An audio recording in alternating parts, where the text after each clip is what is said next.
പാലക്കാട് തരൂർ ഗായത്രി പുഴയിൽ കാണാതായ 17-കാരന്റെ മൃതദേഹം കണ്ടെത്തി.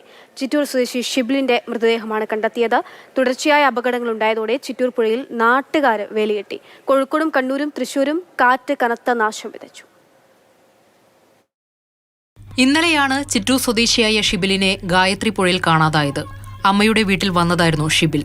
സുഹൃത്തുക്കൾക്കൊപ്പം പുഴയിൽ ചൂണ്ടയിടുന്നതിനിടയിലാണ് ഒഴുക്കിൽപ്പെട്ടത്. ഇന്ന് രാവിലെ മൃതദേഹം കണ്ടെത്തി. അപകടങ്ങൾ ആവർത്തിക്കാൻ തുടങ്ങിയതോടെ നാട്ടുകാർ നരണി ചെക്ക് ഡാമിന് സമീപം വേലികെട്ടി. കോഴിക്കോട് വളയത്ത് ചുഴലിക്കാറ്റിൽ മരങ്ങൾ കടപുഴകി വീണ് വീടുകളും വാഹനങ്ങളും തകർന്നു. വൈദ്യുതി ബന്ധവും താറുമാറായി.